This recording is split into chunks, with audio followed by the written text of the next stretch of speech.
Bueno, pues buenas tardes a todos en esta nueva conferencia que organizamos desde la Asociación Cultural Luz de Trento, un sábado más en el espacio Ardemans, a quien agradecemos profundamente habernos dejado de nuevo esta sala. Y hoy tenemos una conferencia que va a impartir Francisco Borja Gallego, al que voy ahora a presentar. Aunque no lo tengo aquí apuntado, lo primero que hay que decir, yo creo, es que Francisco Borja Gallego es hijo de nuestro amigo y correligionario José Antonio Gallego, que está aquí sentado en primera fila. Además de ello, es licenciado en Ciencias Políticas y de la Administración en la Universidad CEU San Pablo. Tiene un máster en Análisis Político por la Universidad Complutense. Es doctor cum laude en Derecho por el Departamento de Filosofía Jurídica con premio extraordinario por la UNED. Y actualmente es profesor de Filosofía y Teoría del Derecho en el Centro de Enseñanza Superior Cardenal Cisneros, adscrito a la Complutense, y en el Centro de Estudios Universitarios CEDEU de Madrid, adscrita a la Universidad Rey Juan Carlos. También es colaborador honorífico en el Departamento de Filosofía Jurídica de la Universidad Complutense de Madrid.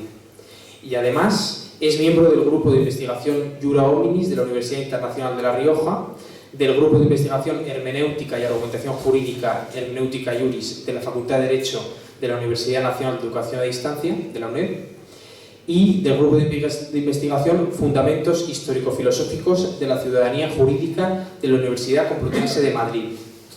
Y lo ha sido en el de Investigaciones Filológicas y Hermenéutica en el Seminario de Investigaciones Filosóficas de la Universidad Nacional Autónoma de México.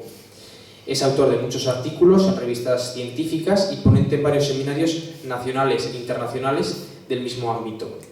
Recientemente ha publicado los monográficos Las religiones políticas sobre la secularización de la fe y la sacralización del mundo y El poder de la decisión, la insólita actualidad de Carl Schmitt. Bien, la conferencia que va a impartir se titula La comunidad política frente al Estado, que es un tema que hoy en día puede resultar complejo, ¿no?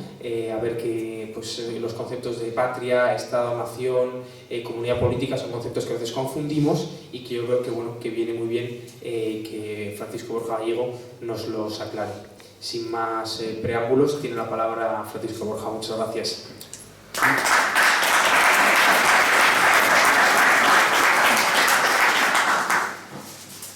Voy a hacer una prueba sin micrófono y si no me escuchan, pues entonces lo activamos. En un principio, como tengo la voz bastante entrenada por la profesión, creo que no habrá ningún problema.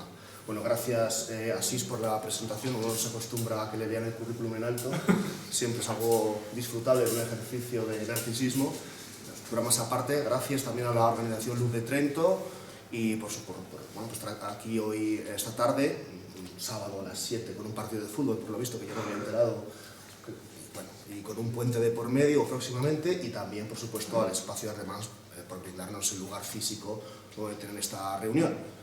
Lo que yo les traigo esta tarde, bueno, se ha publicitado como una conferencia, pero me gustaría más entenderlo tal vez como una charla o como un momento para compartir conceptos con ustedes, algunos de los cuales ya ha adelantado Oriol Asís, discúlpame, Asís, y que bueno, me gustaría desgranarlos, me gustaría analizarlos y por supuesto luego si hay tiempo, que yo creo que lo habrá, pues que haya un espacio para intercambiar ideas, objeciones, sugerencias y que ustedes me consulten, me comenten o me enmienden a aquello que consideren necesario, ¿no? Porque efectivamente esto se trata de filosofía jurídica, filosofía política y bueno, parte digamos de la esencia de lo político, como vamos a tratar de definir también, tiene que ver con aquello que se discute, ¿no? con aquello que es público y bueno, pues pese a ser un espacio ahora en el que nos reunimos de forma más o menos privada, no deja de ser una proyección de ideas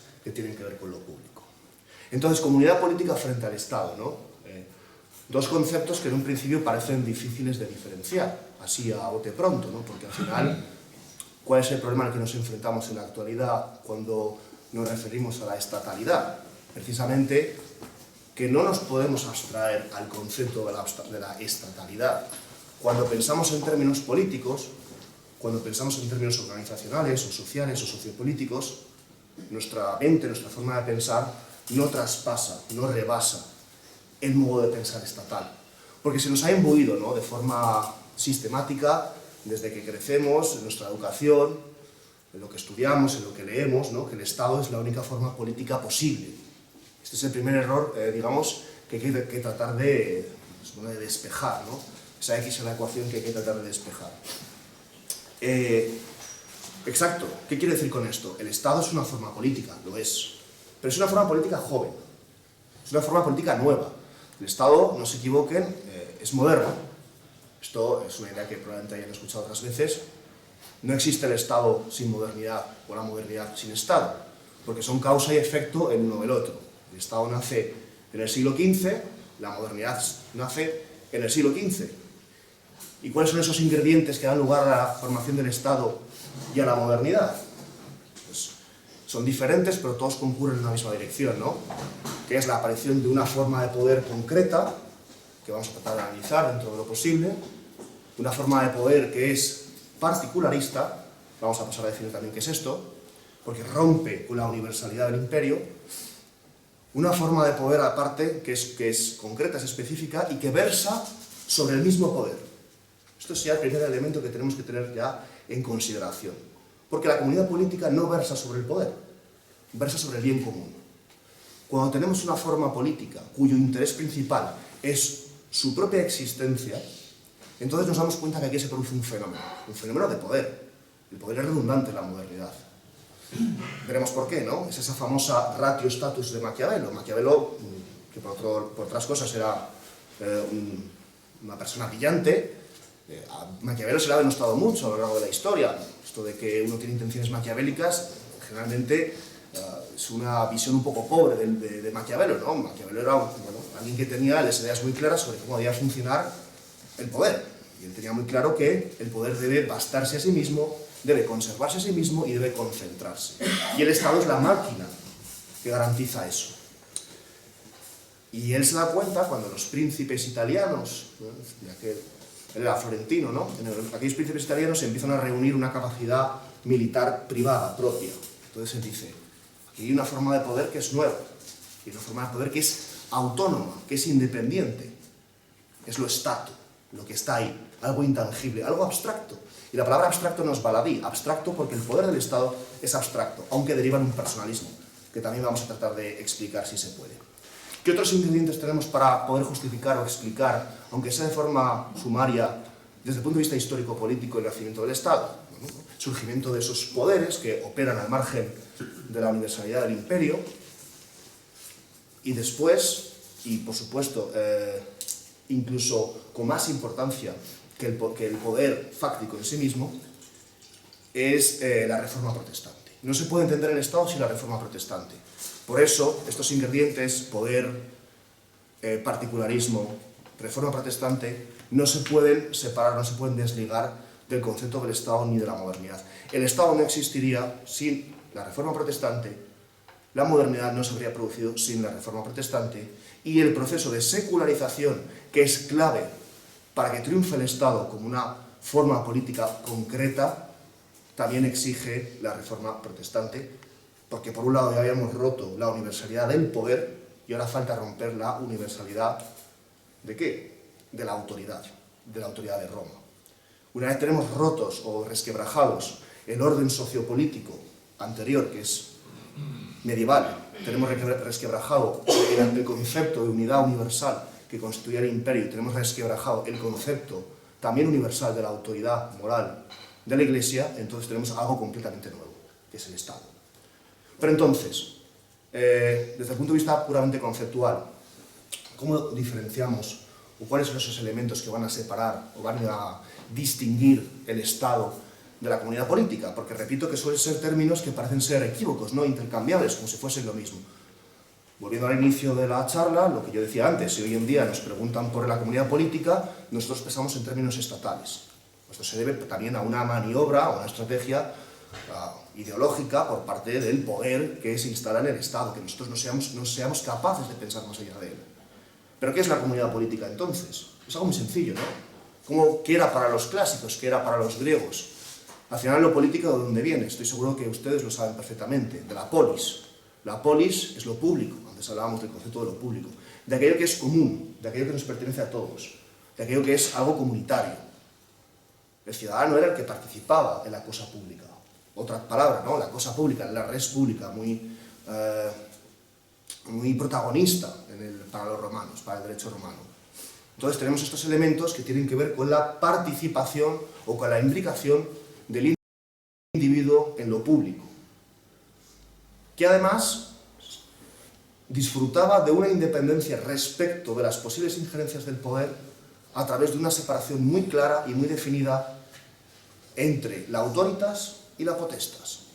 La comunidad política, a diferencia del Estado, tiene muy claro que el poder es una cosa, que la autoritas es otra, que la potestas es el poder fáctico que es necesario para poder imponer la ley, porque nadie obedece las leyes porque nos lo pidan por favor. El derecho exige violencia.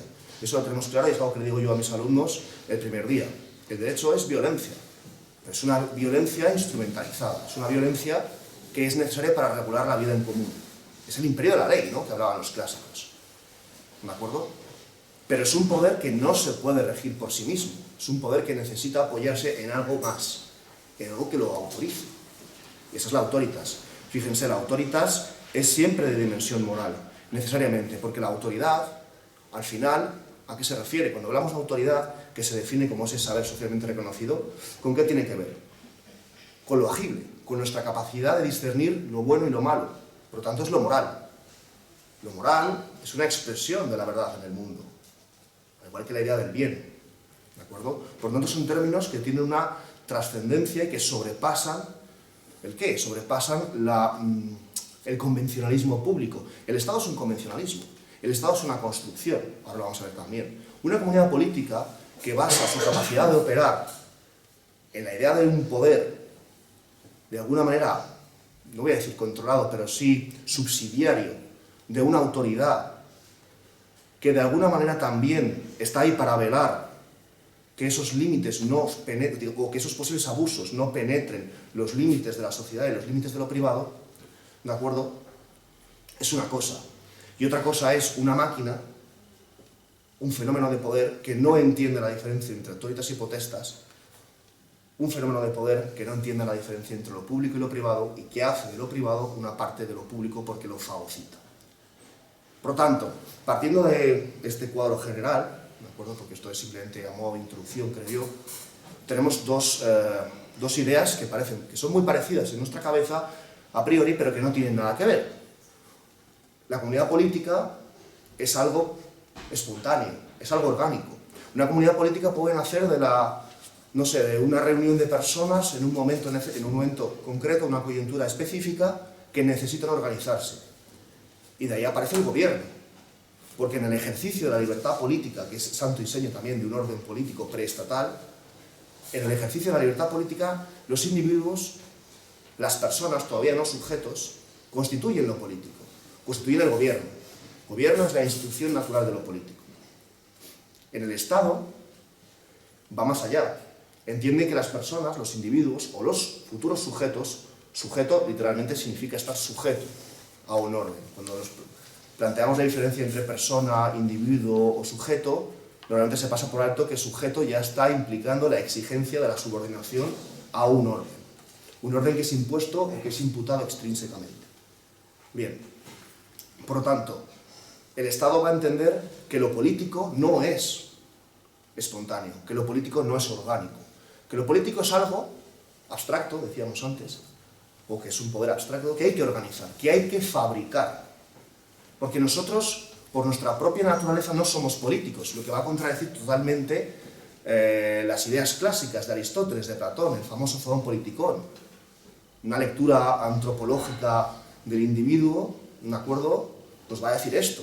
Está en ese concepto de persona que después de alguna manera van a heredar también la escolástica medieval.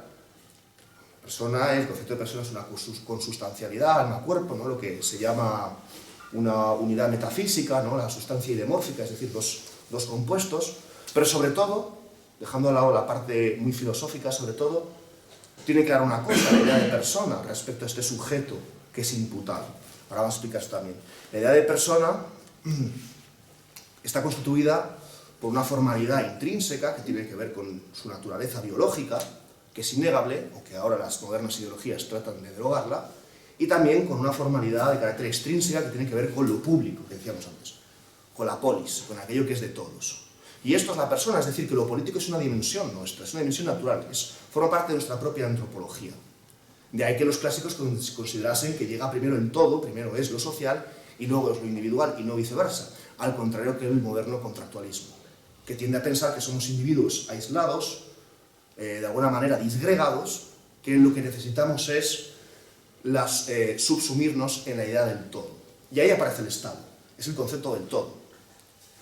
Partiendo de la base de que nosotros, por lo tanto, no somos políticos por naturaleza, sino que lo político se nos tiene que venir dado de fuera, como una especie de regalo de la providencia, lo que va a decir la filosofía contractualista, que es, de alguna manera, el artífice o la creadora de la construcción intelectual del Estado, es que, como decía antes, el Estado se tiene que fabricar.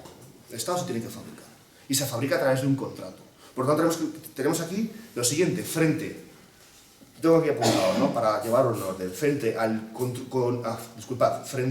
lo espontáneo de la comunidad política tenemos el constructivismo propio de la estatalidad, algo que se construye. Frente a lo orgánico tenemos lo artificioso, ¿de acuerdo? Frente al concepto de la vida en común tenemos el colectivo. Frente a la idea, digamos, del trabajo y de la propiedad privada tenemos el capitalismo. Frente al concepto del logos propio de una comunidad política basado en la autoridad moral de la Iglesia, que es un logos que tiene que ver, es un logos evangélico, que tiene que ver con el amor, con la caridad, con la piedad, tenemos un logos polémico, un logos racionalista, un logos ideológico. Esto es un paréntesis, una de las ideas más interesantes que dijo el ya fallecido Joseph Ratzinger, de Benedicto XVI, en su famoso discurso de Ratisbona, que luego es una idea que otros autores como René Girard o Dalmacio Nebro mismamente han sido bastante pródigos en explicarlo, es que la historia de lo político se define entre la tensión dialéctica que surge precisamente entre el logos, ese logos heracliteano, ¿no?, el logos polémico, racionalista y del Estado, y el logos evangélico, el logos del amor cristiano. Entonces esa tensión entre la Iglesia y el Estado es constante hasta nuestros días, porque efectivamente el Estado surge como una imitación también de la Iglesia. Antes hablamos de autoritas y potestas. ¿Por qué es importante esto? Porque es importante diferenciar la autoritas de la potestas. Porque la potestas sin autoritas deviene en poder fáctico, deviene exclusivamente no ya en derecho con mayúsculas, sino en legislación. Cuando al derecho le cercenas o le mutilas su causa final, que se liga con la justicia y con la persecución del bien común, deviene o se reduce exclusivamente ¿a qué? A una serie de leyes que se nos imponen para regular la vida, para regular nuestro comportamiento. Eso es Kelsen. Eso es el jurisprudentismo alemán de finales del XIX y del siglo XX. Eso es ese racionalismo jurídico que ya desprovee el derecho de cualquier consideración metafísica, filosófica, moral u ontológica. ¿Qué pasa con la autoridad entonces? ¿Desaparece? No, no desaparece. La asume el Estado. Uno de los grandes problemas que tiene el Estado, y esto es por una confusión teológica propia de la teología protestante, que es algo bastante oscuro, pero que es sin duda explicativo de cuál es ese proceso secularizador, es la confusión, y de la estatalidad misma, es esa confusión entre autoritas y potestas. Porque mientras el orden político cristiano, anterior a la Reforma, como estaba diciendo, diferencia bien entre la autoritas y la potestas y entiende que la potestas no puede funcionar sin la autoritas, que la potestas desprovista de la autoritas es solamente poder, los reformistas, los protestantes, los luteranos empiezan a entender, repito, por una serie de confusiones de carácter teológico, que luego, entre otras cosas, deriva en la privatización de la fe, la privatización de la conciencia y el individualismo moderno, lo que hacen es confundir el concepto de autoritas y potestas. Y lo refunden en una noción que ahora mismo a nosotros nos suena tremendamente actual, la soberanía. ¿Pero qué es la soberanía realmente? Fíjense que desde el punto de vista teológico, en Dios tampoco se hace diferencia alguna entre la autoritas y la potestas. Dios no necesita ser autorizado por nadie. Dios es poder, Dios es autoridad, omnis potestas ad Deo, ¿no? Romanos 13:1. No hay, esa distinción es humana. Potestas, autoritas. Y esa distinción la hizo Cristo. Y está en el Evangelio. Cuando los seguidores de Jesús le preguntan, bueno, o le dicen, exclaman, ya no vamos a pagar tributos al César, si tú eres el Hijo de Dios, nosotros te seguimos a ti. ¿Qué le responde? ¿Qué le responde Jesús? Lo sabéis todos, ¿no? Dar a Dios lo que es de Dios y al César lo que es del César. Ahí es la revolución del cristianismo, que también, por cierto, rompe con el mundo pagano, ¿no? El mundo pagano que es tributario, desde el punto de vista político, de las deidades, y sabemos que se basaba en sistemas sacrificiales, etc. Bueno, el cristianismo rompe con eso y es un esquema sociopolítico que se mantiene durante prácticamente toda la Edad Media. Cuando llega la modernidad, cuando surge el Estado, por todas estas cuestiones que estamos diciendo, por la irrupción de la Reforma Protestante, que pone patas arriba la universalidad de la Iglesia, a favor del particularismo de los reyes, ¿no?, de los príncipes, se refunde la autoritas y la potestas, de tal manera que esa autoritas y esa potestas da lugar a la soberanía. La soberanía no es otra cosa que la réplica política, la réplica secular del poder divino, donde no se produce diferencia entre potestas y autoritas. Es una forma de justificar el arbitrio legislativo de los príncipes sin recurrir necesariamente a explicaciones o a justificaciones teológicas. Aunque lo harán, porque todo el estado, disculpad, toda la fase o toda la época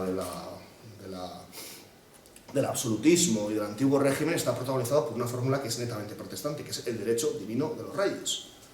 Entonces, cuando algunos pobres ignorantes se piensan que los defensores del orden previo al Estado somos defensores de la estatalidad, disculpad, no solo de la estatalidad, sino del absolutismo, demuestran saber muy poco, porque el absolutismo es un fenómeno estatalista y que tiene que ver con la idea de que Dios atribuye el derecho discrecionalmente a un individuo para que reine como un vicario suyo en el mundo. Eso no es católico, eso es una fórmula protestante. Es una fórmula protestante que, desgraciadamente, ha protagonizado la estatalidad y el absolutismo durante tanto tiempo. Luego la Revolución Francesa la pone patas arriba, desmantela el Estado absoluto, pero no acaba con el Estado y no acaba con el absolutismo. Lo que hace es transferir el poder de un individuo a la masa, a la soberanía nacional, que es otra forma de sacralizar el poder y de autonomizar el poder. ¿Por qué se autonomiza el poder? De la misma manera que lo humano, al quedar de alguna manera desligado de su dimensión política, el poder también queda desligado de su dimensión espiritual y, por lo tanto, al carecer ya de referencias extrínsecas, al carecer ya de referencias ontológicas que lo limiten, se convierte en una máquina que se justifica a sí misma, la cartología, la razón de Estado. Por lo tanto, vamos a recapitular algunas ideas antes de continuar, ¿no? El problema de la estatalidad es que nosotros no somos capaces de abstraernos esa idea, que el Estado es una forma joven, que es algo que todavía cuesta entender, que parece ser que el Estado ha existido siempre, también porque muchos historiadores cometen el error de, como traducen libros clásicos, por ejemplo las polis, llamar las ciudades-estado. Esto es tremendo. Las polis no eran estados, os lo puedo asegurar. Eran comunidades políticas, por supuesto que eran comunidades políticas, eran gobiernos, no eran estados, porque no eran artificiosos. Y también la idea de que, al igual que el Estado es joven, y al igual que todas las formas políticas históricas han tenido una vida, también tendrán un final, ¿no? Y que el Estado va a desaparecer en forma de supraestatalidad o supranacionalidad, que es algo que ya también estamos empezando a percibir, y por eso hay una respuesta soberanista por parte de algunas por parte de algunas formaciones políticas. Pero bueno, eso daría lugar para otra conferencia que yo creo que también sería interesante. Por lo tanto, quiero aquí entonces traerles algunas ideas relativas también a cómo la aparición del Estado va a resquebrajar ese orden político que de alguna manera corresponde a la sociedad anterior a la modernidad, ¿no? Tenemos entonces la confusión entre potestas y autoritas, da lugar a la soberanía se convierte en una herramienta para ejercer el poder, donde el derecho, repito, al ya estar desligado totalmente de su finalidad y su imbricación con el concepto de justicia, se convierte exclusivamente en un instrumento fáctico para imponer la voluntad del príncipe. Esto parece una cosa muy lejana, pero no me parece tan distinto de lo que tenemos hoy en día. Al final las leyes sirven para satisfacer las vindicaciones o los intereses partidistas de Pedro Sánchez, de Irene Montero o de quien se les venga a la cabeza, porque es poder. Lo que pasa es que a nosotros nos engañan diciendo que, bueno, eso tiene un control político y que como son fruto de una institucionalización democrática a través de un voto, etcétera, pues parece ser que, bueno, es de alguna manera la representación nuestra o fruto de nuestra propia voluntad, porque somos nosotros los que detentamos la soberanía. Pero bueno, el que se crea eso debería irse al psicólogo, ¿no? Ya, si ustedes quieren debatir ese tema, también se puede, ¿no? Otro de los elementos interesantes precisamente en esta debacle estatalista es la confusión entre la política y lo político, que es un fenómeno también propio de la estatalidad. Lo político, lo hemos repetido al principio, lo que tiene que ver con lo público, con la vida en común, con la sociedad, con la polis. Por tanto, hoy en día lo político no existe, porque ¿qué es lo público? Yo les pregunto a ustedes, ¿no? ¿Qué es lo público realmente? Esa capacidad nuestra de votar por unos tipos que supuestamente nos representan cada 4 años. Si eso es lo público, si eso es lo político, creo que tenemos un problema. ¿Qué tenemos ahora entonces? Tenemos la política. ¿Y cuál es la diferencia? Al igual que hay que diferenciar entre comunidad política y Estado, entre gobierno, institución natural de lo político, que surge de forma orgánica, de alguna manera del quehacer humano, la política es el ejercicio profesional y técnico del poder. Es decir, que unos tipos educados en la política, yo he estudiado ciencias políticas, ¿no? A uno le preguntan cuando estudie esta carrera si se va a dedicar a robar, a estafar, o algo de esto. Bueno, pero la pregunta es legítima, visto lo visto. La pregunta es legítima. El ejercicio profesional de la política. Es decir que, fíjense, lo político deja de ser aquello referido a lo común y que por lo tanto busca la satisfacción del bien común, que por cierto el bien común no es un interés general, no es una suma o una colección, un agregado de intereses individuales que tendrán que ver con la satisfacción de placeres inmediatos o de un bienestar económico y social, que también. Es decir, esto tampoco hay que rechazarlo frontalmente. Por supuesto que lo político tiene que hacerse eco de las necesidades materiales y sociales y del bienestar de la cosa pública. Pero no solo. Se busca un bien con mayúsculas. Un bien que, pese a quien le pese, es espiritual. Es espiritual.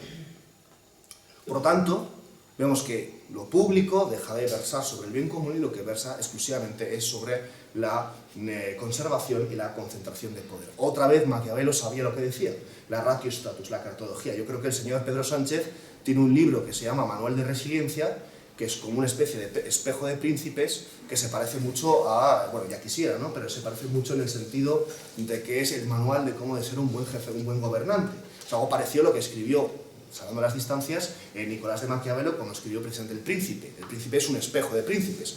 Un espejo de príncipes eran unos folletines que se les escribían a los consejeros de los reyes, para indicarles cómo debían gobernar, ¿no? Entonces, El Príncipe está escrito en este estilo. Bueno, pues ya vemos entonces que la cartología del siglo XV ha encontrado un éxito rotundo y triunfante en la sociedad actual, donde la soberanía nuevamente se rige como una suerte de poder o de arbitrio divino. Porque no se confundan, la sombra de lo teológico, y esta es quizá la parte todavía más oscura de la cuestión, la sombra de lo teológico, lejos de desaparecer en la estatalidad, se ha reforzado. Ahora bien, no es una teología política como le hubiese gustado a Donoso Cortés o a Carl Schmitt, basada en principios católicos, aunque Carl Schmitt, por supuesto, es un autor, yo lo tengo un poco estudiado, y Carl Schmitt es un autor polémico, que dice cosas que a veces se contradicen, pero es interesante y su visión muy donosiana del imperio y su visión de la dictadura, ¿no?, como de alguna manera custodio de un orden, habría que volver a resucitarlo. Por tanto, estaba diciendo que si no se me pongo a divagar y se me va la cabeza, esto me pasa continuamente, y esto me pasa en clase continuamente, y lo que pasa es que allí yo puedo señalar a un alumno y decir, a ver qué he dicho. Aquí no puedo. Aquí no puedo. Bueno, ¿qué estaba diciendo, Asís? Es que nos hemos ido... Estamos hablando de lo político y del bien común, y ahí has empezado a hablar de que el bien común no es el interés general, y ahí hemos llegado hasta ahora. Del manual de Bueno, en cualquier caso, efectivamente, la sombra de lo teológico, el fantasma de lo teológico, ¿no? Es decir, ¿por qué digo esto? Porque, y por eso había yo resucitado a Alonso Cortés y a Carl Schmitt, ¿Por qué digo esto? Porque lejos de ser una teología política basada, de alguna manera, en el custodio de una autoritas y de una potestas y de una soberanía bien entendida, es todo lo contrario, ¿no? Es un fantasma teológico que lo que hace es reproducir, y aquí me voy a poner un poco más filosófico, esa fórmula antigua de los viejos monjes franciscanos de finales del XIII y principios del XIV, de la potencia absoluta de ahí. Esto lo voy a repasar muy rápidamente, pero para que ustedes entiendan también el fenómeno de la estatalidad en toda su fuerza disruptiva. Porque la estatalidad, sí, surge en el siglo XV y, por supuesto, exige la reforma protestante, pero desgraciadamente, y también por esto que estoy diciendo, por el propio protagonismo de la reforma protestante, desgraciadamente, la debacle social y la debacle política causada por la estatalidad no se puede entender sin la propia degeneración del pensamiento cristiano en Occidente. Esto es una cosa que cuesta entender y que, no obstante, hay que subrayarla. Las ideologías, tal y como las hemos sufrido hoy en día, las ideologías emancipatorias que nacen al albur de la Revolución Francesa, que se habían estado fraguando y que encuentran una época de eclosión en el siglo XIX, el marxismo, el liberalismo, el capitalismo, etc., son todas degeneraciones y herejías políticas secularizadas de la religión cristiana, ¿no? No hay más que ver la bandera de los revolucionarios franceses, libertad, fraternidad e igualdad, para comprender que son viejas virtudes cristianas totalmente politizadas. Y no hay más que atender un poco al marxismo y al socialismo para darse cuenta de que es una religión política por antonomasia, ¿no? Y que, por cierto, estos autores, Proudhon, Marx y tantos otros, eran grandes conocedores de la teología católica, mucho más que algunos católicos, por cierto. De hecho, Donoso Cortés, en uno de su famoso ensayo El liberalismo, el socialismo y el cristianismo, bueno, ya saben que lanza sus dardos a Bakunin y a Proudhon, pero bueno, contestándoles, porque estos eran, repito, grandes teólogos. Entonces, ¿cuál es el problema? Si volvemos la memoria atrás, bueno, la memoria no, porque no había nadie vivo, pero si llevamos la vista atrás a ese punto donde se produce una crisis teológica, por culpa o de alguna manera a través, tampoco quiero imputarle la responsabilidad intelectual de lo que tenemos hoy a Escoto y a Ockham, porque se revolverían en su tumba, pero lo cierto es que el voluntarismo y el subjetivismo que nace en aquella época es lo que de alguna manera nos ha traído hasta aquí. ¿Por qué digo esto? Porque en aquel momento, y de una forma muy somera, se empiezan a manejar una serie de teorías acerca de la voluntad, basándose en la voluntad absoluta de Dios, la famosa potencia absoluta de Dios, que de alguna manera van a deparar la enajenación de la voluntad individual, que es lo que tenemos hoy en día. Porque todo eso, la idea de una voluntad absoluta, si le pasamos el filtro secularizador, del cual sí es culpable directamente la reforma protestante, vamos a tener precisamente esa hipertrofia del derecho subjetivo que tenemos hoy en día, que ya es totalmente destructor de cualquier rastro, cualquier vestigio de la comunidad política como esencia de lo público, porque se va a basar no en lo público, no en la proyección de la cosa que nos interesa a todos, no en lo que es común, sino en lo que interesa individualmente a cada uno desde el punto de vista no ya social, no ya político, por supuesto, no político, no ya, no sé, el término que se les ocurra, sino puramente emotivista. ¿Qué significa todo esto y de dónde viene, no? Cuando se producen esta serie de cismas teológicos, lo cierto es que al final tenemos a una criatura que se enajena de su causa fundadora, ¿no? Entonces tenemos una criatura que es criatura al mismo tiempo, pero también es creadora a la vez. ¿Qué significa eso, no?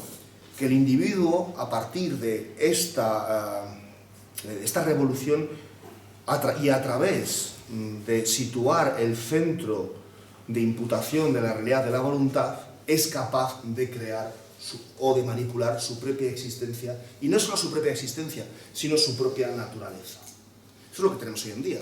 Volvemos al esquema de los medievales, volvemos al esquema de la persona, volvemos a la sustancia biomórfica, volvemos a la unidad metafísica, alma y cuerpo. Es indivisible, es indisoluble.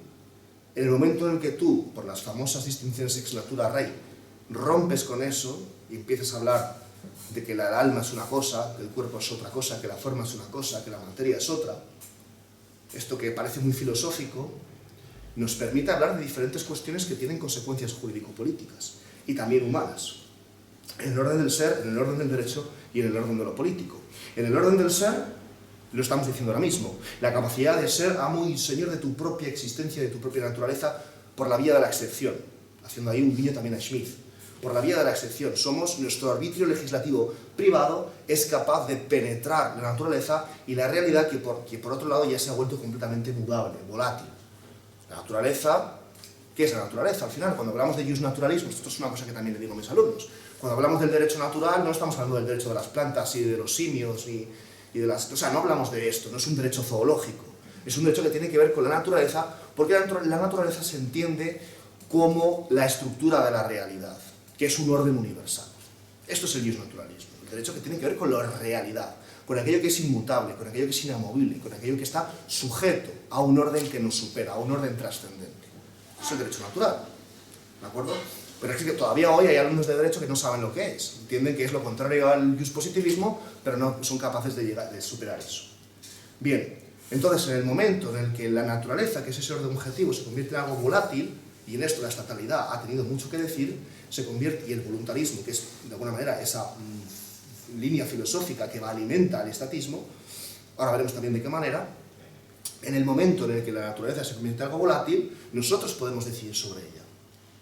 Nosotros podemos, somos como la famosa frase de Nelson Mandela, ¿no? Somos el capitán de nuestro destino. No solamente el capitán de nuestro destino, somos el capitán de nuestra propia existencia, porque la podemos modificar al gusto, a capricho.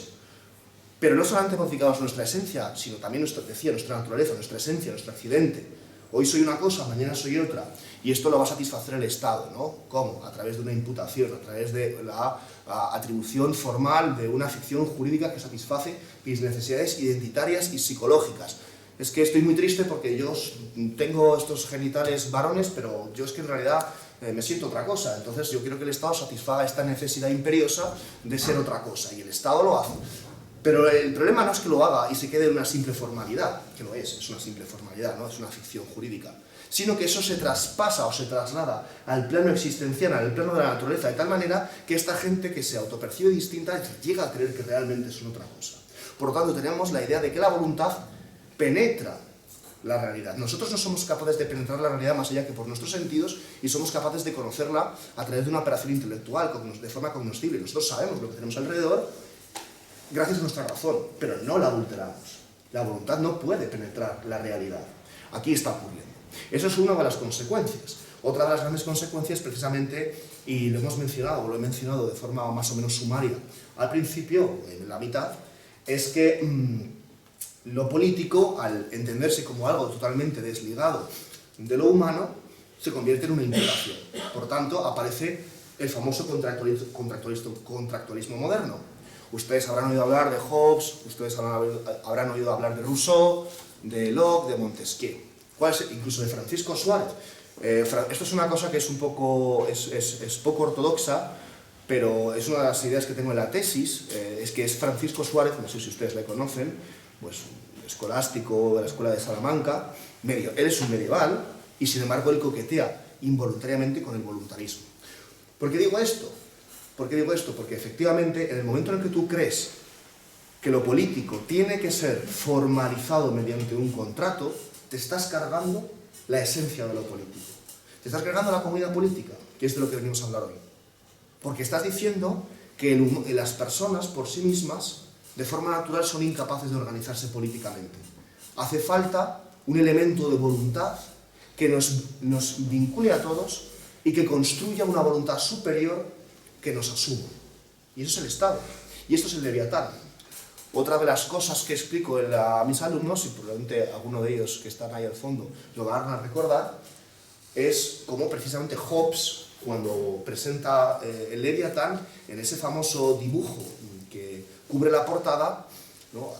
Pues aparece ese monstruo, ¿no? El Leviatán, ya saben ustedes que es un monstruo veterotestamentario que representa la talasocracia británica frente al Behemoth, que es el monstruo de tierra que representa Europa, ¿no?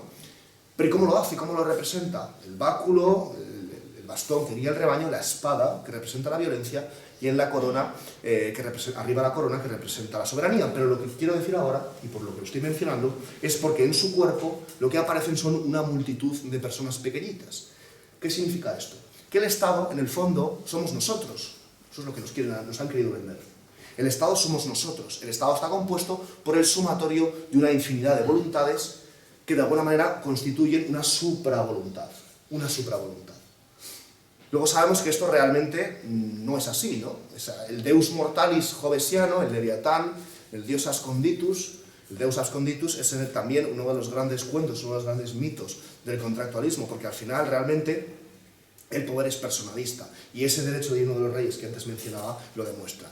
El poder es personalista. La comunidad desaparece con el surgimiento del Estado. Con el Estado, y esto es un poco la tesis también de lo que les quiero decir hoy en día, ¿no? Yo sé que son muchos, en el día de hoy, yo sé que son muchos conceptos, por cierto, el tiempo, vigílamelo, yo no sé cómo voy. Pues 15 minutos. 15 minutos, perfecto. Luego hay las preguntas que deseen, o los insultos, o sea. Bueno, en el momento en el que se construye un Estado, en el momento en que aparece el Estado como máquina de poder, que atribuye o que entiende lo político como una imputación extrínseca, ¿de acuerdo? Desaparece el sentido de la comunidad, desaparece el sentido de la persona y aparece ese individuo, el individuo que es un término genérico para referirse a lo que está antes del Estado. Y surge el sujeto que está de alguna manera sometido, ¿de acuerdo? Entonces, una de las cosas que decías, que no tenía tanto pensado hablar de ello, pero lo has mencionado en la presentación y digo, oye, mira, pues es una buena idea, que es los conceptos de patria, pueblo y nación, ¿no? Precisamente es que el Estado, y me viene muy bien a lo mejor para terminar de cerrar esto, es que el Estado realmente también es destructor de estos conceptos. Otro de los grandes errores, yo estoy haciendo una lista, ¿no?, de errores que comete la gente, pero yo creo que para eso estamos aquí, es creer que la nación es el Estado, o que el Estado es la nación. Tremendo error, tremendo error. El Estado se convierte en la nación se convierte en el Estado exclusivamente a partir de la Revolución Francesa. Precisamente, cuando les contaba antes que los revolucionarios, al cortar las cabezas de los reyes y de los aristócratas, lo que hacen es heredar ese poder absoluto que estaba fijado en el personalismo del monarca, pero que después lo distribuyen horizontalmente en ese aborto llamado soberanía nacional, que nunca fue nacional, porque de la Revolución Francesa surgieron grandes tiranos como Jacobo Robespierre o Napoleón, sin ir más lejos. Lo cierto, ¿qué estaba diciendo? Sí. O sea, estamos en la... Son muchas. Sí, gracias. Nación. Entonces, efectivamente, lo que ocurre ahí es que la nación, que simplemente era, digamos, el sujeto metafísico de dimensión óptica, basado en el lugar donde pertenecen tus raíces, hay que distinguirlo también o dar el matiz del de patria, pero es muy parecido, que de alguna manera se presenta también como el proyecto futuro, pero no en un sentido nacionalista, que esta es la gran desviación, sino en un sentido filosófico, se convierte simplemente en un engranaje estructural más del Estado. Se convierte en un sujeto activo de lo político. Deja de ser, para que lo entiendan así, deja de ser como una suerte de escenario pasivo, basado en determinadas virtudes morales, con un cierto sentido de futuro respecto de lo social, a convertirse en un instrumento, repito, un instrumento más del Estado, porque se convierte en un sujeto ya no pasivo, sino activo de lo político. Eso se llama nación hipostasiada. ¿Por qué activo? Porque adquiere la soberanía, porque se la roga, ¿no? Se la roga al, de alguna manera, despojársela del Estado absoluto. El Estado sigue ahí, como decía antes. Por tanto, la nación no es la nación del Estado, la nación es la nación la que nosotros debemos defender, la que nosotros debemos entender, es la nación natural. La nación natural, nuevamente, que es orgánica, que tiene que ver con la vida en común, con la sociedad, que tiene como virtudes, o tal vez, pues la fortaleza, la templanza, y que tiene una proyección en el futuro, una proyección metafísica, pero no una proyección metafísica ideologizada, que es lo que va a hacer el nacionalismo del 19, que es lo que hará Fichte, que es lo que hará Mazzini, que es lo que harán todos estos, construir una sociología moral de la nación basada en la idea de que la nación constituye una herramienta para la regeneración moral del individuo. El individuo solamente puede alcanzar un cierto grado de grandeza dentro de la nación, porque la nación es una suerte de paraíso construido en la tierra. Uno de los grandes mitos también del mundo protestante, de la teología protestante, de la teología luterana y puritana respecto al Estado, ¿no? El Estado intenta ser la civitas perfecta, la ciudad perfecta, en comparación o en imitación de la Iglesia. También porque los luteranos, especialmente, bueno, los protestantes, pero especialmente Lutero, Martín Lutero, pues hizo esta exégesis totalmente desnortada de las dos ciudades de San Agustín. Él era entre otras cosas, de formación nominalista y por tanto era ocamista. Pero aparte, cuando lee San Agustín, cuando lee las dos ciudades, él realmente se piensa que esa idea de la ciudad de los santos, la ciudad de los ángeles, la ciudad de los hombres, es una cosa literal, y por lo tanto el Estado de alguna manera debe constituirse como ese intento o ese proyecto de una ciudad santa. Por eso no admite el pecado. Por eso una de las grandes luchas, y ahora me estoy desviando un poco de lo de antes, pero me sirve. No se me olvida lo que está, esta no se me olvida. Una de las grandes luchas, uno de los grandes intereses, una de las grandes obsesiones del Estado que se va a repetir en los totalitarismos, pero es que el Estado como forma política es siempre total. Otra cosa es que lleve el ismo, ¿de acuerdo? Pero el Estado es total, precisamente ¿por qué? Porque es un poder total que aniquila cualquier referencia extrínseca o natural o óntica, ¿de acuerdo? Porque ahora sí se me olvida. No lo anterior, pero sí esto. A ver, bueno, sí, ¿por qué? Porque ellos, la obsesión es la derogación del mal, la obsesión es la aniquilación del mal. La sociedad es perfecta, es la representación de la civitas Dei, es la representación de la ciudad de Dios. En el Estado no puede caber el mal, no puede caber el pecado. El derecho se convierte en un instrumento para aplastar el pecado. Eso es puritanismo puro y duro. Eso es la confusión entre derecho y moral. Otra cosa que llama la atención también por constituir un error demencial es pensar que la confusión entre derecho y moral es medieval. No señor. La confusión entre derecho y moral es protestante, es moderna, precisamente porque se confunden autoritas y potestas. Y precisamente porque a partir de la estatalidad se empieza a pensar que lo que se ha de construir es el reino de Dios en la tierra, que es el origen de las religiones políticas. Ese tema sí lo tengo bien estudiado. Es el origen de las religiones políticas. Y que la forma de conquistar el paraíso en la tierra tiene que pasar por la abrogación sistemática del mal mediante medios terrenales, políticos y jurídicos. Y el Estado se convierte en un instrumento ordenador del caos, porque entiende que antes del Estado todo lo demás estaba desordenado, por lo tanto racionaliza la vida en común, intenta replicar las leyes de la naturaleza a través de los instrumentos de la razón puramente matemática. Si ustedes abren el Leviatán que mencionaba antes, se sorprenderán que para ser un libro de filosofía política esté lleno de formas geométricas, de ecuaciones y de números y de fórmulas matemáticas. Y uno dice, pero bueno, ¿esto qué es? Esto no es un libro de filosofía jurídica o de filosofía política. Bueno, la obsesión racionalista pasa por ahí. El Estado aparece como un sistema inmanente, ya no trascendente, subjetivo, que opera a través de un poder que se presume divino, se presume infalible, y que lo que busca es ordenar el caos, ordenar la vida en común y sobre todo aniquilar el mal. La gran obsesión de Hobbes, ¿no? La guerra civil, el conflicto, neutralizar el conflicto y acabar con el mal. Y esto viene de una obsesión luterana y protestante de que nosotros estamos de alguna manera siempre acechados por el pecado. Cosa que por otro lado es cierta, pero la obsesión de los luteranos y de los protestantes por trasladar esto al terreno de lo político va a devenir en esa máquina que es total, porque penetra lo privado. No, es que tú no puedes pensar así, porque si piensas así vas a incurrir en el pecado. Esto ya suena muy totalitario, pero es que estamos en Hobbes todavía, estamos en Lutero, y ya tenemos aquí indicios de un posible totalitarismo. La idea de que el Estado, de que lo público, que ya no es la vida en común, lo público es el Estado, es decir, es una máquina que sobrevuela por encima de nuestras cabezas, como si fuese un platillo volante, es decir, lo público no somos nosotros como sociedad, sino una especie de entidad abstracta que de alguna manera nos sobrepasa, nos va a decir qué pensar, qué hacer y cómo comportarnos a través de la violencia del derecho para no pecar. Pero claro, eso todavía es así en autores como Hobbes, que son, pese a protestantes, son creyentes. ¿Qué ocurre cuando a través de ese proceso secularizador bombardeamos el elemento religioso y lo expulsamos violentamente de la esfera pública? ¿La obsesión por eliminar el mal y por neutralizar el conflicto ha desaparecido? No. Lo que ha desaparecido, digamos, es la dimensión espiritual o religiosa que le hayan querido dar, o que tenía antes.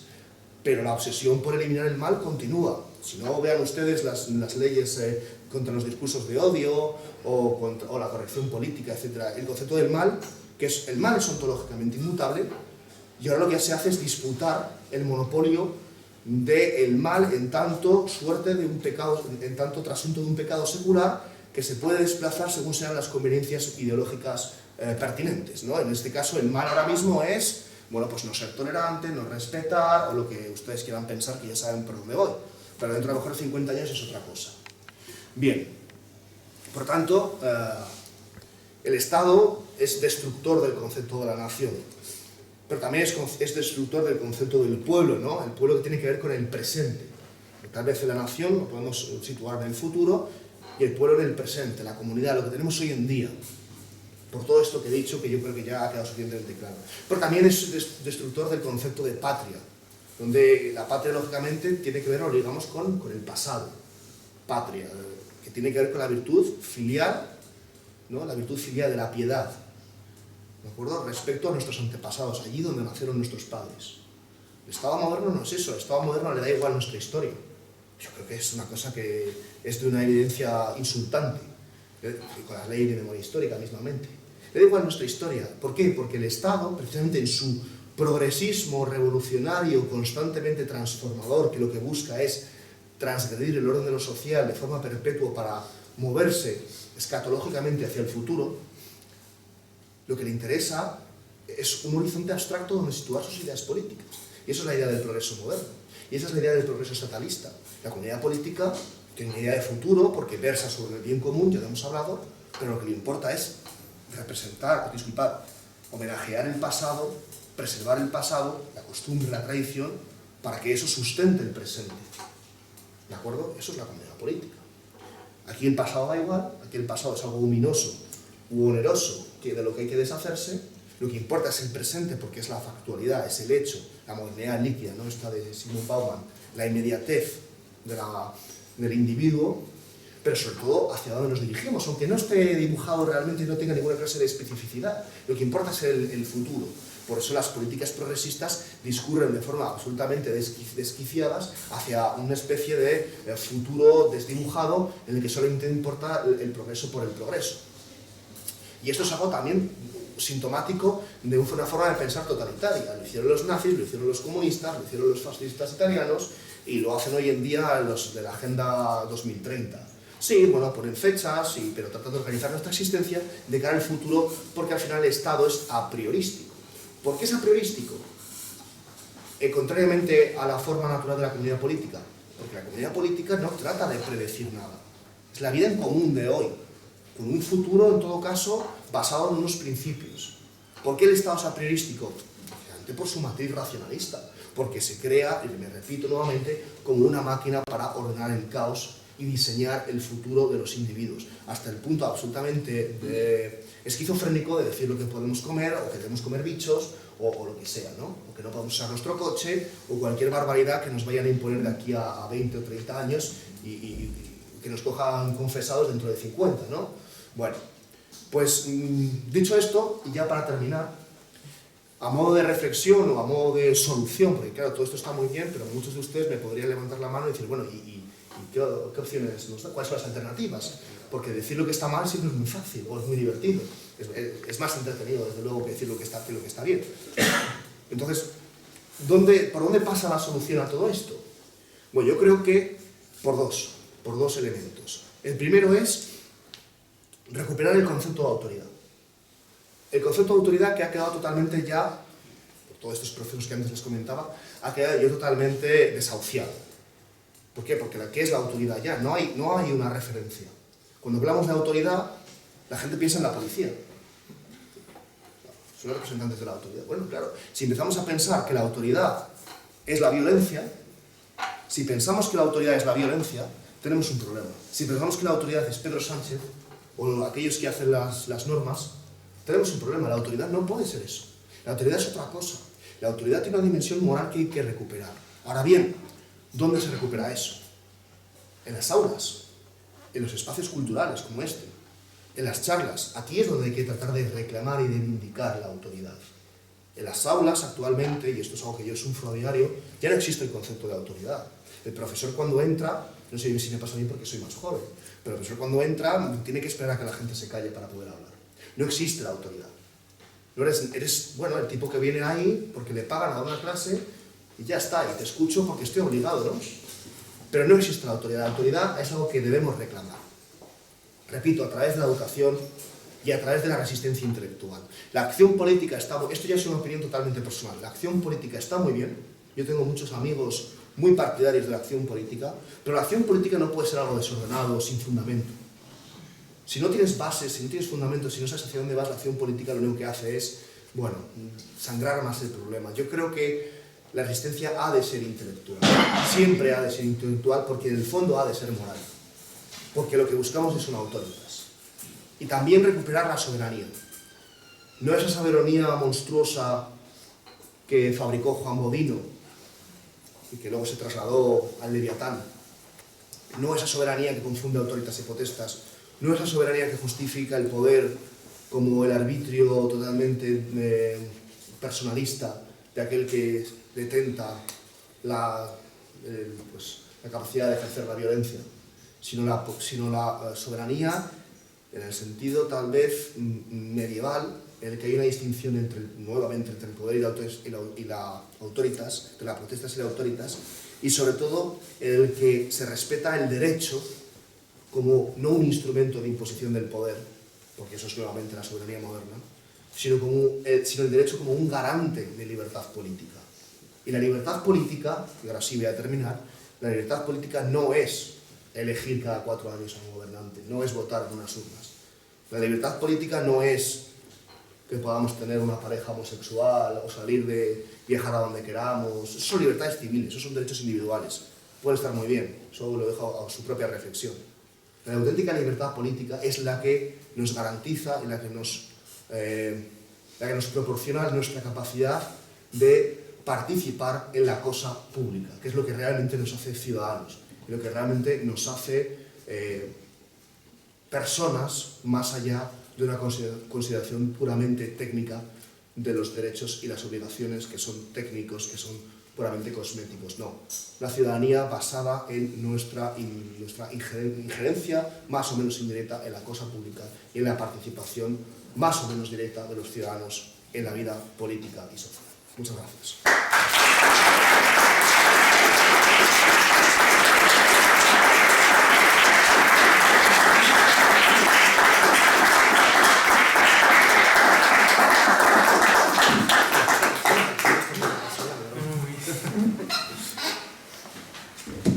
Pues muchísimas gracias, Borja, por tu intervención.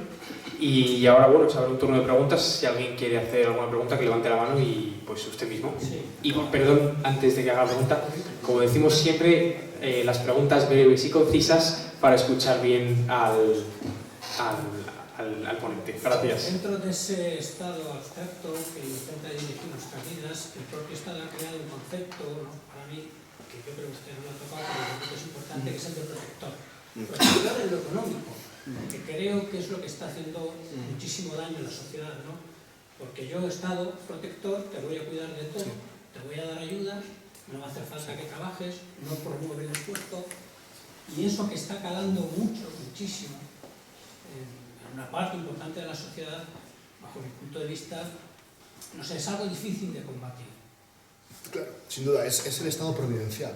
La Nación de Ordre lo llama el Estado Minotauro. Es una cosa que ya vaticinó Alexis de Tocqueville en su famosa La democracia en América, cuando viajó a Estados Unidos a estudiar precisamente la democracia americana, y tiene ese famoso pasaje, que lo pueden buscar, de veo ante mí un rebaño. ¿Por qué? Porque al final ese Estado providencial, ese Estado del bienestar, ¿no?, que surge después de la Segunda Guerra Mundial, etc., lo que hace es proporcionarnos una satisfacción material y un bienestar social que nos convierte en cómplices inconscientes del poder. Esto lo estudia también muy bien Byung-Chul Han, que si no le conocen, se lo recomiendo profundamente, que es un autor surcoreano, que estudia muy bien el fenómeno de las masas. Y una de las cosas que tiene, que no es exclusivamente una idea suya, pero lo explica muy bien, es ese fenómeno del colectivo inconsciente, de la sumisión inconsciente. lo que usted dice es la idea de cómo a nosotros nos están proporcionando una serie de comodidades que son muy difíciles de rechazar. ¿Quién va a querer rechazar una sanidad pública? ¿Quién quiere rechazar pues una serie de libertades? O ahora una renta universal, ¿no? Es decir, una serie, digamos, de bondades que el individuo de a pie no se plantea combatir porque entiende que son beneficiosas para su existencia. Pero claro, eso lo que genera es una sociedad de gente adormecida y gente que no combate el problema. Es más, se quejará muchas veces y saldrá a manifestarse, pero que vive en absoluta connivencia con el poder, pero de forma inconsciente. Y eso es una forma de totalitarismo que también se ha estudiado. Esto no es una cosa exclusivamente mía tampoco, yo no me arrogo la autoridad de ninguna idea, por cierto, esto no lo he dicho antes, pero que lo sepan, que es la idea de que vivimos en un totalitarismo dulce, o incluso en un estado ya no paternalista, sino maternalista. Un totalitarismo rosa, si quieren. ¿Por qué? Porque la violencia ya no se ejerce de facto, ya no tenemos unas camisas pardas o unas camisas negras que vienen a darnos porrazos, pero se ejerce de derecho. Entonces, mientras nosotros comulguemos de forma más o menos habitual con los designios providenciales del Estado y estemos satisfechos con las comodidades que nos brinda, nosotros no vamos a provocar ningún altercado, ninguna situación, no nos vamos a sublevar, no vamos a tener pensamientos subversivos, ¿no? Gracias. Son tantas ideas. Pero en el momento en el que usted empiece a pensar diferente, empiece a, no sé, tal vez a esgrimir ideas que de alguna manera se distancien del pensamiento dominante, entonces es ahí cuando va a encontrar la resistencia. ¿Qué ocurre? Que la mayoría no lo va a hacer porque se encuentran realmente encantados con la situación en la que viven. Usted dígale a un chico de 18 años, que son mi pan de cada día, usted dígale a un chico de 18 años que renuncie a sus comodidades, que deje de salir los fines de semana, que deje el Instagram, que deje su iPhone, porque tiene que empezar no que lo deje de lado, pero que empiece a pensar en otras cosas, en un compromiso político, en un compromiso moral. No va a ocurrir, porque el Estado le está dando una serie de comodidades de las que no se quiere deshacer. Una serie de comodidades que le proporciona el Estado, pero que tiene una implicación de carácter mercantilista y capitalista tremenda. Uno de los elementos, voy a ser muy breve, una de las cosas, digamos, que también más, creo yo, se confunden, es la idea de que como vivimos en un Estado que opera colectivamente, que es una socialdemocracia, que es lo que tenemos desde el año 45 en Europa y aquí desde el año 78, una socialdemocracia, eso no significa que no vivamos en un Estado sustentado ampliamente por una estructura capitalista que se basa en una religión también política del mercado y que, por cierto, ha conseguido homogeneizar y uniformizar las conciencias como no había conseguido ninguna otra ideología del siglo XIX y XX. El socialismo nunca lo consiguió, el capitalismo lo ha hecho. El capitalismo ha hecho que toda una plétora de personas, toda una masa de personas o de ciudadanos deseen y quieran lo mismo. Porque ahora mismo todos los chavales quieren viajar a los mismos sitios, quieren comprar las mismas zapatillas, las mismas marcas. Es una forma de homogeneizar las conciencias y los espíritus y de tener a la gente sometida a través del mercantilismo y a través de la religión capitalista del dinero. Y todo eso inserto en la socialdemocracia, que es una forma colectiva de organizar la vida en común, pero que no se deshace de la estructura basada en el intercambio económico. Esa es la respuesta. Gracias. Adelante. Mira, hay una cosa que no me ha quedado clara, es lo que entiendes por Estado. Y te lo digo por un, motivo. Mira, ahora yo lo que creo que han descrito es el Estado liberal y el Estado protestante. En los tiempos de Franco había Estado, pero no era liberal. Sí, claro que era liberal. Y ahora usted me lo va a discutir. Autoritario, pero usted me lo va a discutir si quiere, pero es que el origen del Estado es necesariamente liberal. Pero también es colectivo. Es que el Estado, como donde estaba a este otro caballero, el Estado es liberal y el Estado es colectivista. Y usted quiere decir, no, el Estado de Franco era un Estado católico. Sí, vale, lo era. Pero eso no significa que su origen no sea tan revolucionario, no sea tan voluntarista y basado en los mismos presupuestos de Scott y Occam, y de Lutero, y de Hobbes, que el resto. Por supuesto hay estados y estados. Hay estados que han hecho una defensa de la moral cristiana mucho más encomiable que otros, por supuesto. Pero eso no significa que el sesgo y el fundamento filosófico y el germen de ese estado no sea el mismo y no sea revolucionario. Lo que te digo es que no estamos de acuerdo. Bueno. Y no voy a entrar en la discusión, porque es que si no... nos van a matar aquí, ¿eh? No voy a entrar en la discusión, pero yo viví en los tiempos de Franco, ¿eh? O sea, tengo los años, yo viví en los tiempos de Franco y me comparo lo que vi antes. Es que yo creo que usted, y con esto termino, Yo creo que usted entiende liberal exclusivamente con una forma de vida progresista y con una visión progresista de la sociedad. Entiendo por liberalismo el derecho a pensar y hacer lo que te dé la gana, que es lo que es el liberalismo. Ya está, así es sencillito. Entonces, no es tan sencillo. No, que yo creo que, permíteme que le discuta, no es tan sencillo. El liberalismo es algo mucho más complicado, que también se exige unos fundamentos y unas explicaciones filosóficas que están en Franco, están en el régimen de Franco. Es decir, que no había libertad de expresión como la tenemos ahora, protegida constitucionalmente, de acuerdo, porque digamos, el número de derechos civiles y el número de libertades individuales que tenemos ahora no son los que había con los de Franco. Yo, evidentemente, no he vivido los tiempos de Franco, pero lo sé, ¿de acuerdo? Pero eso no significa que el germen de la construcción estructural, conceptual y filosófica del Estado no tenga un origen liberal, que son cosas muy distintas. Porque le puedo asegurar que tampoco había posibilidad de decir lo que piensas en la Alemania nazi, ni probablemente, pero es que tampoco, escúcheme, tampoco en el Estados Unidos conservador de los años 50, de la caza de brujas, del senador, ¿cómo se llama el senador? McCarthy. De McCarthy, que había un comité de actividades antiamericanas. O sea, y le puedo asegurar que Estados Unidos es un país con un Estado basado absolutamente en el liberalismo ideológico, que es lo que trajeron los puritanos en el Mayflower. mira, yo soy de ciencias, y entonces muchas veces no quiero entrar en la cuestión. Ya te digo, no estoy de acuerdo. Bueno, no está bien, para eso hemos venido aquí también. O sea, que tampoco, es que nos vamos a pasar mucho tiempo. Está bien, gracias, de todas formas. Puedo hacer simplemente un comentario. Vamos a ver, sin necesidad de criticar, entrar en Franco sí, en Franco no, que creo que eso es una cosa que no ha lugar. Hay un hecho que hay que tener en cuenta y es que en 1945 la guerra la gana el liberalismo. La gana Churchill y la gana Roosevelt, aliado con el comunismo, creo que eso a nadie se le escapa. Y todo el mundo sabe que se pensaba invadir España. Era imposible pensar que una vez derrotado Hitler y Mussolini se permitiese que siguieran el gobierno uno de sus aliados. Y todo el mundo sabe que si se consintió, gracias a Churchill, que se consintió que Franco siguiera en el poder es porque se le pusieron una serie de condiciones que luego se dieron lugar cuando la transición. Y todo el mundo sabe que en 1945 se acaba la Segunda Guerra Mundial y en 1947 Franco en sus leyes fundamentales dice que España es una monarquía y se declara regente.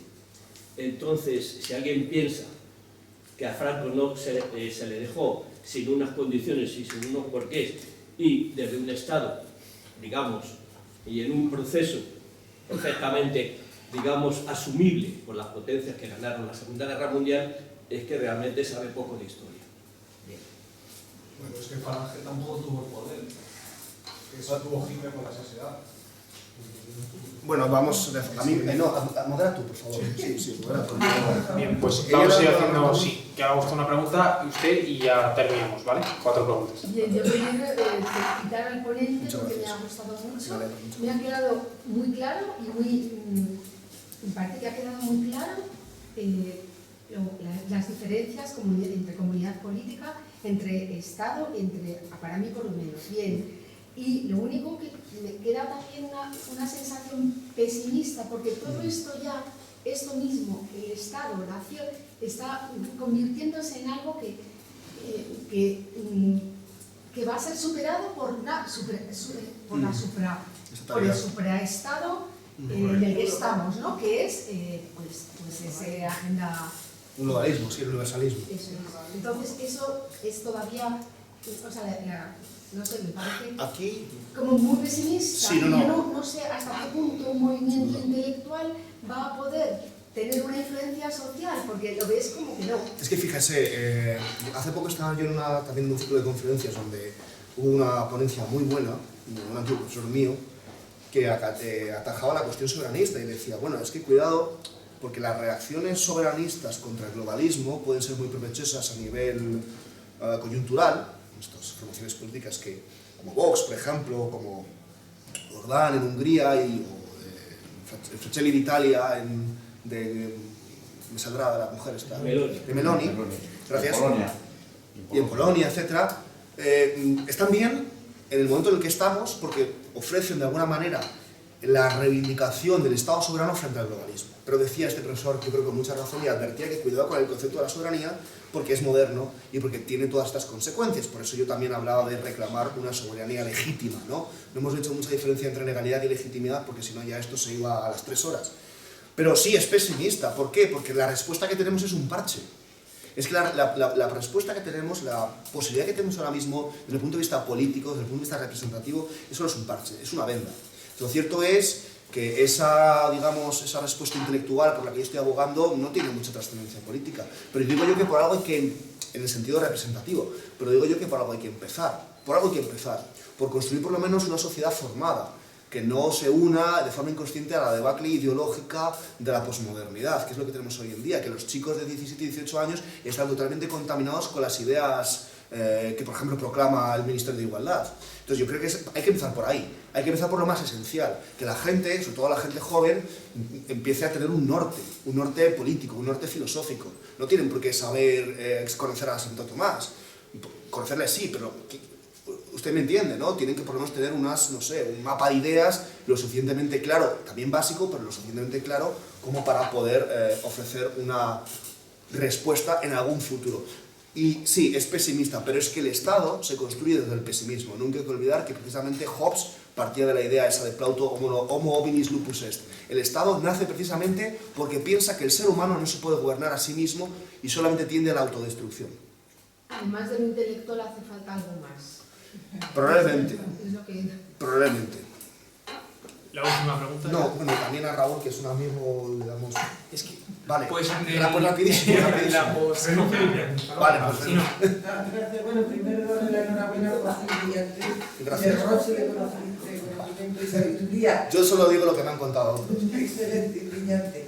Mi pregunta es, a ver, ante un gobierno como el que tenemos usurpado, en el que se están aplicando políticas que son obscenas y brutales, sí, que rompen la ley y orden natural, sí, natural, que se encuentran y si hay hermanos de ilustradas que se sienten por encima del bien y del mal. ¿Qué hacemos nosotros, la sociedad civil, como representantes en los que recae la soberanía nacional, que es la que ostentamos y de la que emanan los poderes del Estado, ante un Estado que somete, limita y secuestra? El problema es que ningún poder emana de nosotros. Ese es el gran mito. Ese es el gran mito. Sí, por supuesto, pero ese es el gran mito. Mire, en la Constitución está reconocido el instrumento, reconocido constitucionalmente, del referéndum. El referéndum, que es una consulta a los ciudadanos sobre cuestiones de materia social, de importancia y de interés colectivo. ¿Cuántos referéndums hemos tenido en este país en la historia de la democracia? Y eso es participación directa en la cosa pública. Que a usted le pregunten, a través de un sobre o virtualizado, ¿usted está de acuerdo, por ejemplo, con la aprobación de determinados talleres LGTBI en escuelas infantiles o secundarias? Y usted pueda poner, no, vaya usted, no. ¿Pero cuántas? Realmente, lo que evidencia al final del discurso, de la charla, no hay participación porque no existe la cosa pública. Estamos sometidos, lo que le contestaba también al otro señor, estamos sometidos, pero no nos quejamos porque tenemos una serie de comodidades que son muy disfrutonas y que a todos nos apetece tener. Entonces, ante las continuas barbaridades que el Estado está utilizando para desangrar moralmente a la sociedad, nosotros solamente podemos resistir, yo creo que también moral e intelectualmente. La alternativa política ya se lo dejo a ustedes a su propio debate, porque yo no tengo intereses políticos, mis intereses son puramente teóricos, pero está claro que algo hay que hacer. ¿A usted? Bien, pues ya damos por terminado el turno de preguntas. Si alguien quiere hacer luego alguna pregunta más al ponente, pues lo pueden hacer después de la conferencia. Bueno, agradecemos a Francisco Borja esta conferencia. Tenemos en la mesa de ahí los libros el libro que ha escrito él, el que antes he mencionado, por si alguno quiere hacerse con él, y tenemos también el libro que editamos desde el LUD de Trento sobre los cadetes del Alcázar. En último lugar, quería anunciarles que el sábado que viene tendrá aquí, a la misma hora, a las 7 de la tarde, la presentación del libro "Y se utilizaron por ser niños, adoctrinamiento y desprotección para legalizar la pedrastia", de Alicia Rubio. Están todos más que invitados y a ver si nos vemos el sábado que viene. Por último, también, si alguien quiere estar al tanto de las actividades que realizamos, puede darnos a mí o a alguno de los chicos que verán en la mesa de los libros un teléfono, un correo, un dato de contacto para que les hagamos llegar todo lo que organizamos. Muchas gracias.